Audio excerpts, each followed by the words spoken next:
Hello and welcome to the Fuel, Run, Recover podcast, helping everyday runners fuel better, run smarter, and recover faster so you can reach your full performance potential. I'm your host, Stephanie Natchek, dietitian, fitness coach, and a fellow runner too.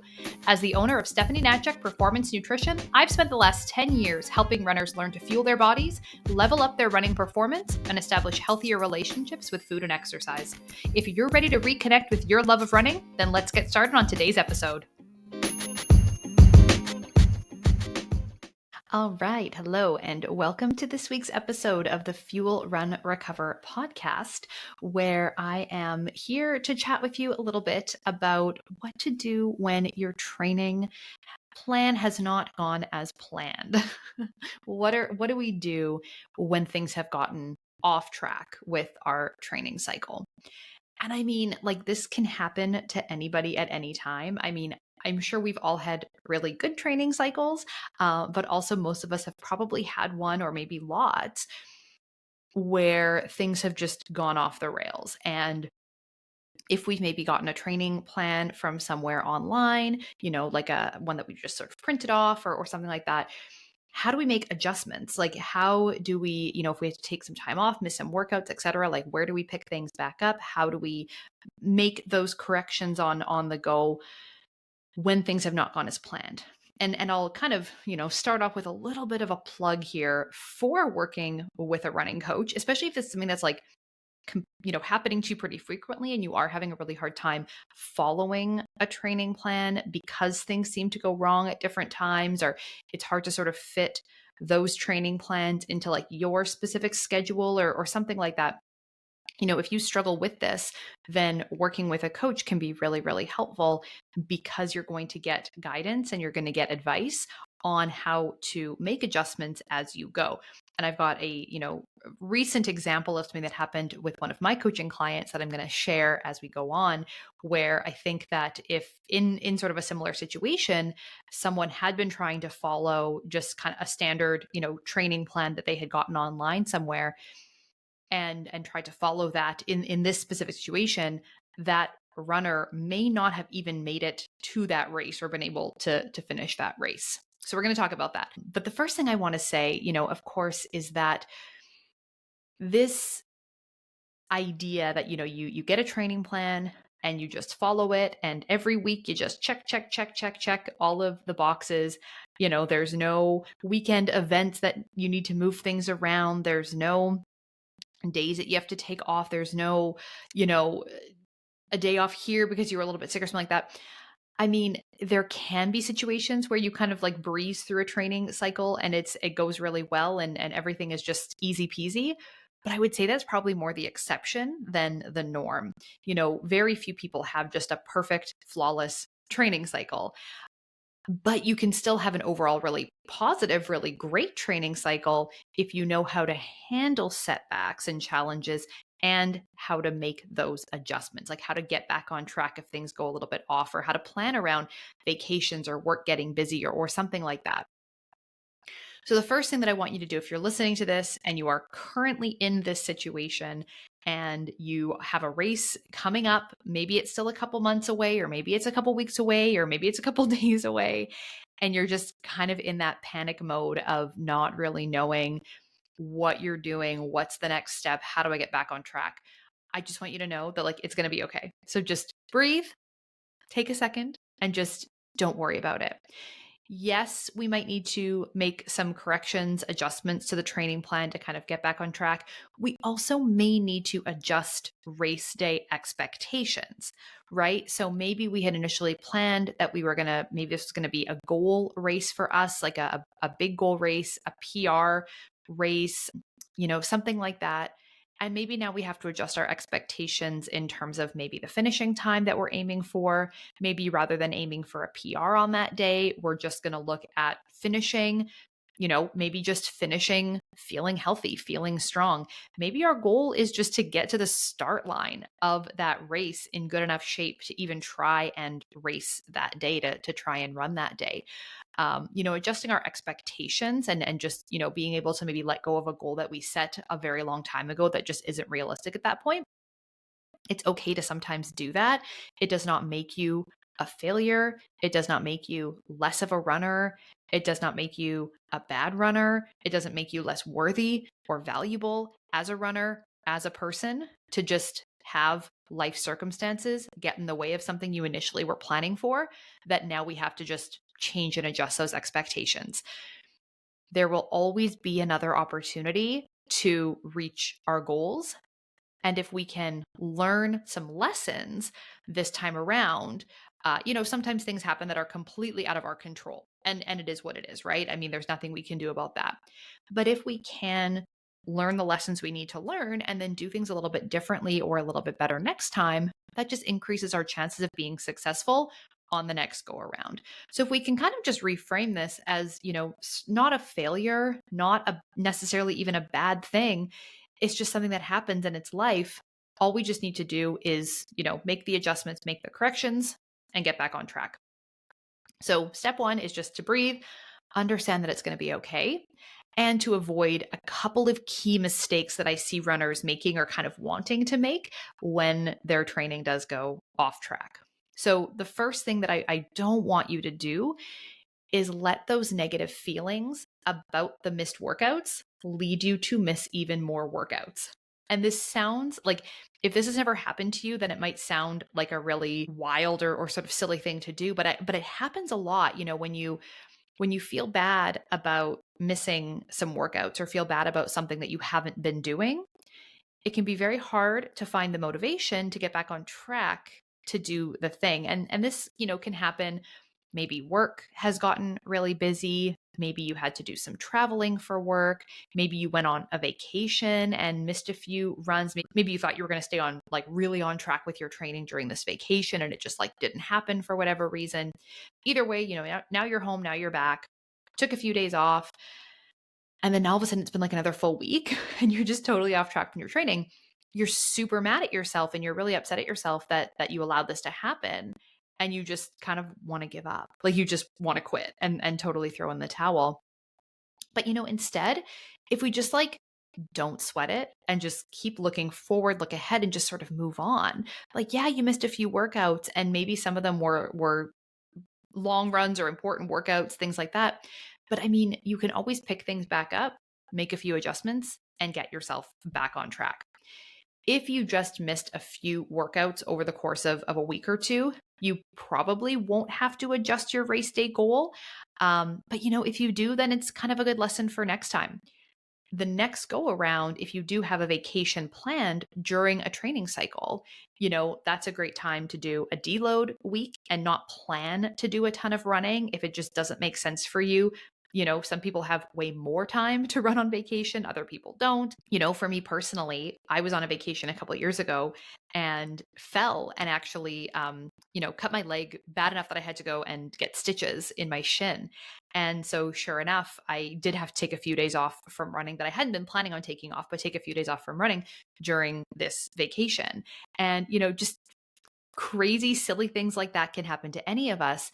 But if we sort of let that suck us into that vortex of negativity and then not get back on track with our training when we can, we're going to be in worse shape than if we had just, taken a couple days off, didn't run as many miles as we had wanted to, and then we're able to make those adjustments. The same thing can happen if you all of a sudden have a change in schedule and you're not able to run as many days of the week as you had wanted to. Now your volume of training is lower. Sometimes we're able to take some of those miles and move them to other days. Not all the time. That won't make sense for everybody, but we can adjust and just say, okay, we're going to make, your other easy runs 1 extra mile longer each day and just sort of spread out that volume. Or maybe on your speed sessions, we're going to just tack on a mile or two before or after the speed work portion. Those are, typically shorter days. Maybe we can just add in a little bit of extra volume to still get the mileage that we need to if we're running one less day a week. Or perhaps you've gotten really busy and, need to work longer hours than usual. And so doing longer workouts is the challenge. Well, maybe instead we're going to just split up those workouts and maybe we're going to run shorter time on more days of the week. Or maybe we're going to, be able to do like 30 minutes before work and 30 minutes after work or something like that if our schedule allows. Just know that like whatever is going on, we can make those adjustments. We can put together a plan that makes sense wherever we need to, and ultimately find something that's going to allow you to continue to be as consistent as possible with your training. It's very hard if you've got, say this like 12 or 16 week training plan. It's really hard to just like follow it perfectly. And so knowing that you're probably going to need to make adjustments, knowing that you're probably going to need to be flexible with things along the way is just really part of just knowing what you're getting yourself into as a runner. The other thing that I see people doing, and kind of the other big mistake, is that they're trying to cram in a lot of last minute training to make up for missed time during training. And this, especially can happen if we've had to miss some weeks of training, or dial back our volume of training because of an illness or an injury. And now, the race is coming up maybe pretty quickly and we're panicking because there was, maybe one or two extra long runs that we really wanted to get in that we didn't. We're not feeling confident about our training, about the race, because we, just want to get in that like one last big long run. And so the week before the race or something like that, we're wondering if maybe we should do that. Now, if we have taken some time off because of an illness or an injury, the thing to remember is that we're training so that we can race. And, this kind of gets lost sometimes. I find, we get really preoccupied with like doing the training, but remember the goal of the training is to do the race. And so if we are injured, overtrained, under recovered, not tapered, still hurt and beat up on race day, we don't want to take that chance if the alternative is that we're going to get to that race, maybe, yes, a little bit less trained, but as healthy as possible. And this is, whether it's an injury that we're coming back from, or we had a virus like, a cold or flu or something in the weeks leading up to our training. We want to take that time to fully heal and fully recover. Otherwise, we might get to that start line of that race at like 50% capacity. And then we've really increased our chances of maybe not being able to finish that event because we're just not prepared going in, right? We're lining up already at a huge disadvantage. Whereas on the flip side, if we were to be as rested as possible, as recovered as possible, as healthy as possible lining up, that little bit of cardiovascular fitness that we might be missing because we didn't do a couple of those extra long runs, I mean, that's just such a drop in the bucket compared to like your overall volume of training, and we talk about this a lot as running coaches. We are very, very preoccupied, or people tend to be very preoccupied with the long run, right? The biggest, longest runs, like those are so important. And they are like, long runs are definitely a key part of our training plan.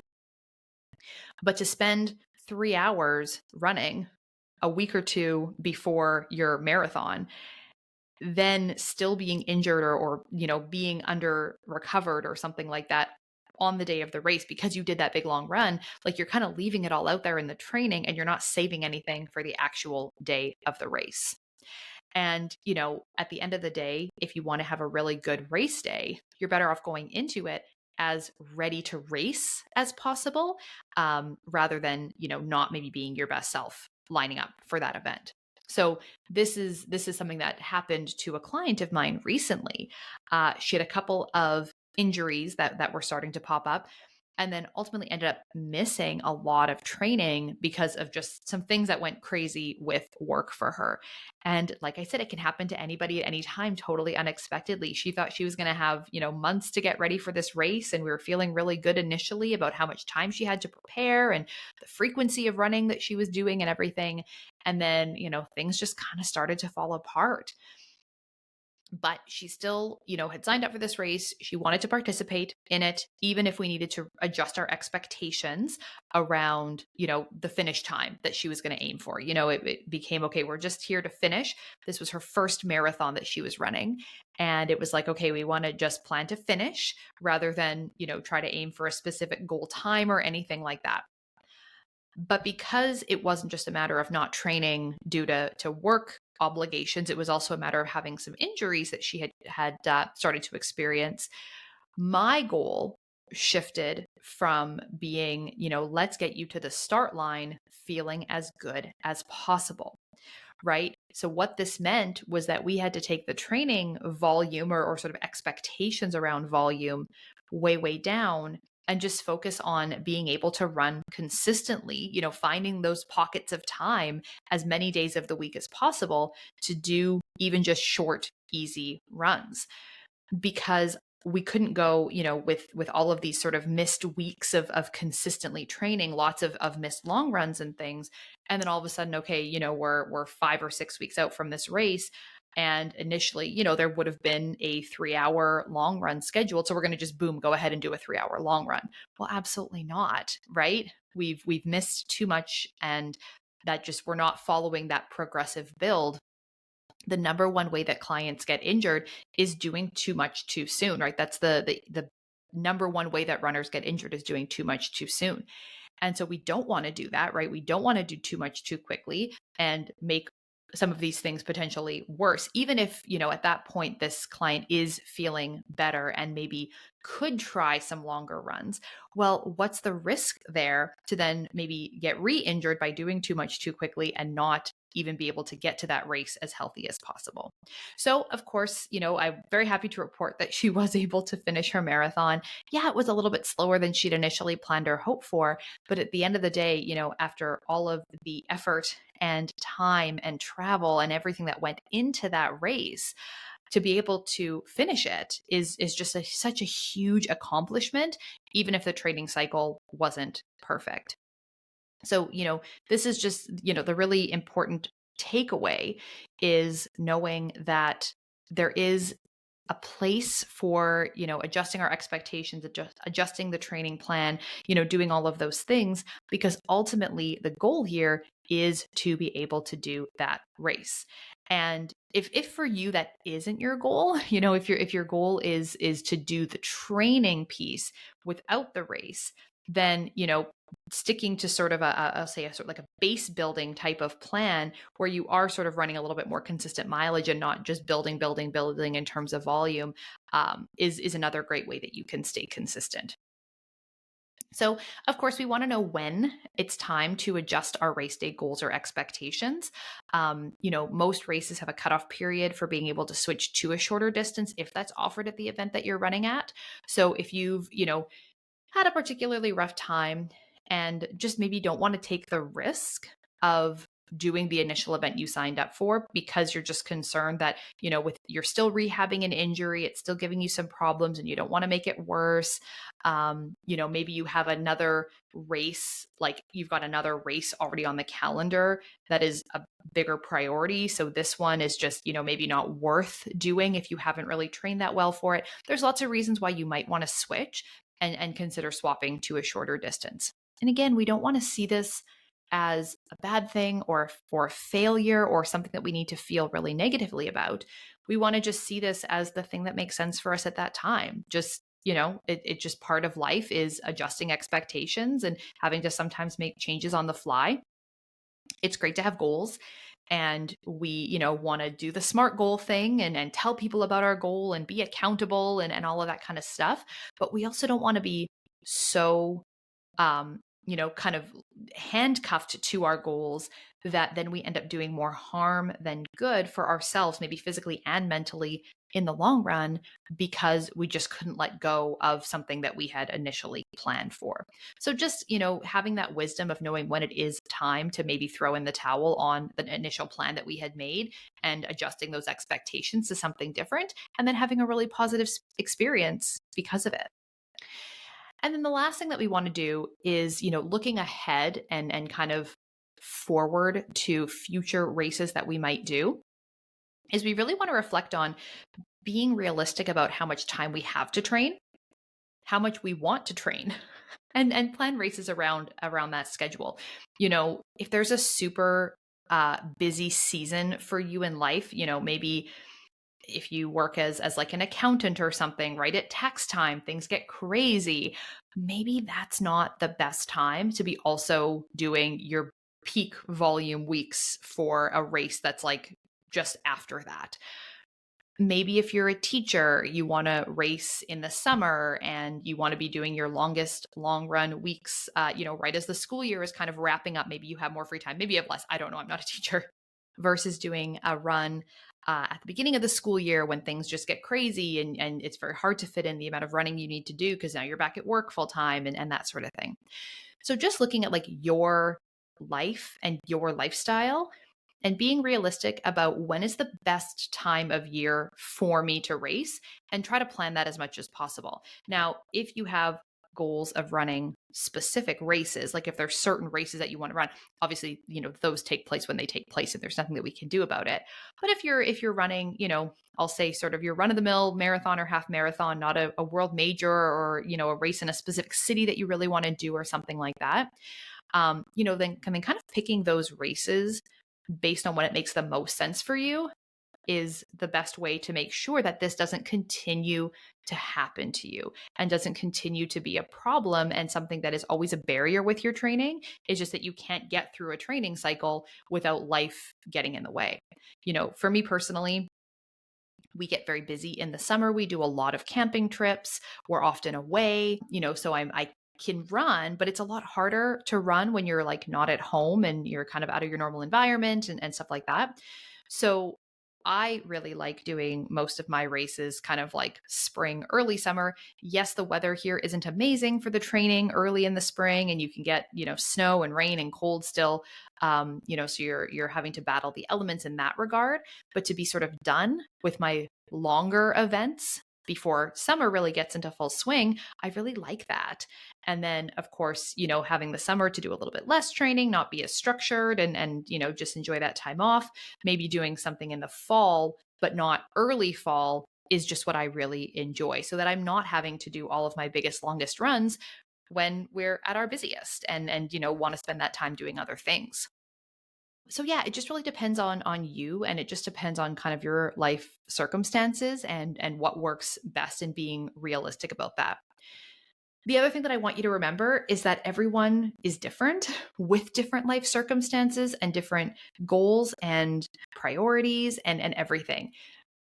And you might see somebody who you would really compare yourself to in a lot of ways doing certain things that you might feel like you should be doing as well, or maybe you feel like you should enjoy as well, but you don't. And that doesn't mean that you need to do those things or even feel bad that you don't want to do those things or feel bad that you don't enjoy those things.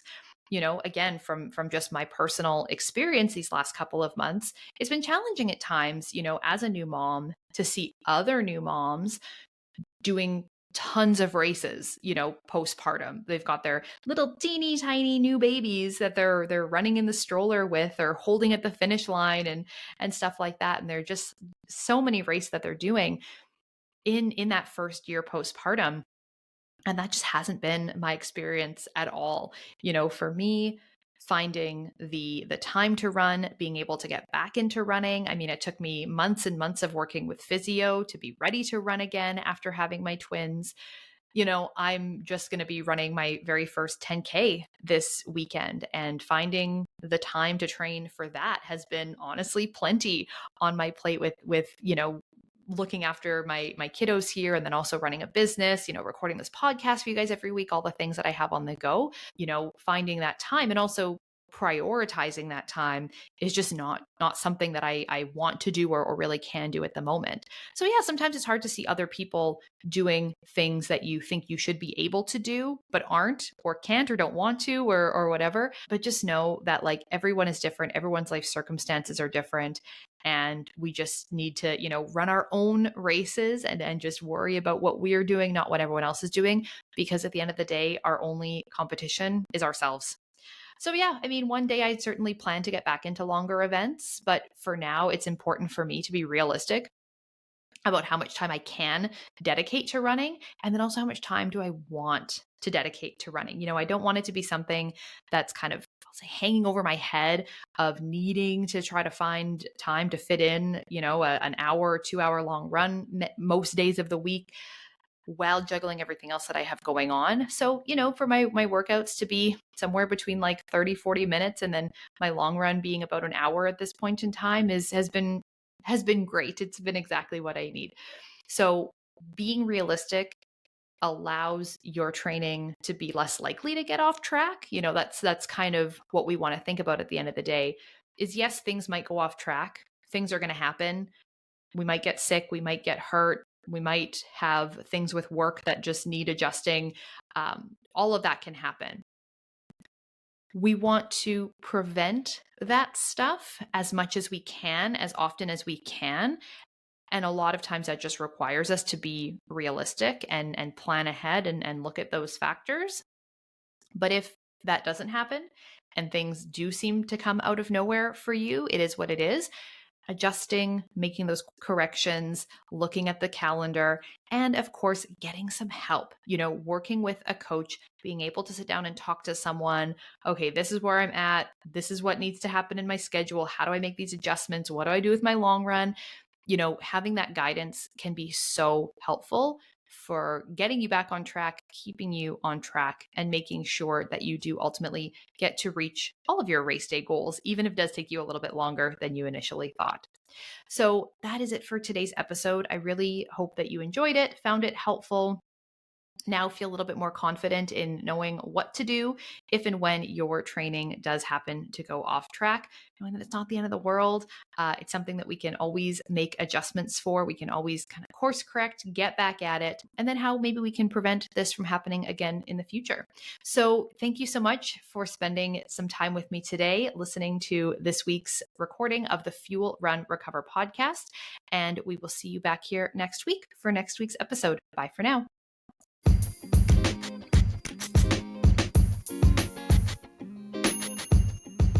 The information on this podcast is for educational purposes only and is not to be used or relied upon for the diagnosis or treatment of any health condition. This information does not create a client-practitioner relationship and should not be used as a substitute for professional medical advice.